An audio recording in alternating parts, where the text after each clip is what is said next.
আছে ভালো ভালো আছেন নাই? টেনশনের কিছু নাই এখানে না না না সোয়ারে নিত না। হ্যালো এভরিওয়ান, আসসালামু আলাইকুম। প্রিয় চরকাউনিয়াবাসী, নোয়াখালীতে এখন বন্যা পরিস্থিতিতে সবাই অবগত আছি আমরা। নোয়াখালীতে এখন বন্যা পরিস্থিতি, তো এই পরিস্থিতিতে আমাদের চরকাউনিয়া সুলতানিয়া মাদ্রাসাতে একটি অস্থায়ী আশ্রয় কেন্দ্রের ব্যবস্থা করা হয়েছে।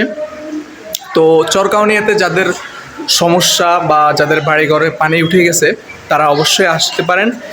এই যে আমরা এখানে আমাদের চরকাউনিয়া সুলতানিয়া মাদ্রাসার দোতলাতে মানুষের থাকার ব্যবস্থা করা হয়েছে।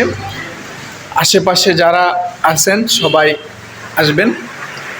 যাদের বাড়িঘরে কোনো পানি উঠে গেছে সমস্যা তারা এখানে আসতে পারেন।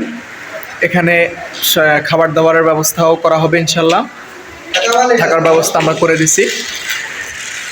এই হচ্ছে ব্যাপার, যাদের কোনো সমস্যা আছে তারা আসবেন। এখানে আমরা কিছু সংখ্যক মানুষের জন্য ব্যবস্থা করা হয়েছে। আচ্ছা ঠিক আছে, হ্যাঁ কিছু সংখ্যক বেডের আমরা ব্যবস্থা করেছি ইনশাআল্লাহ।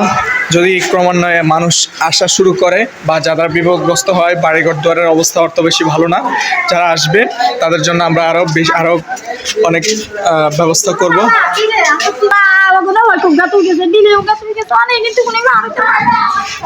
ও না, টেনশনের কিছু নাই, এনে তো ব্যবস্থা আছে বুঝছেন। খাবার দাবারের ব্যবস্থা হবো, খাবার দাবারের ব্যবস্থা গড়া হানি উঠছে না। ও খাবার দাবারের ব্যবস্থা হবো, এখানে থাকেন। এখানে আছে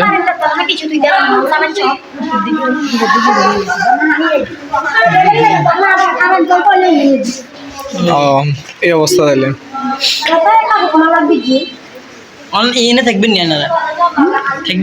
দেখতে আছে। ঘরে কোনো সমস্যা হলে চলে যাবেন বুঝছেন না,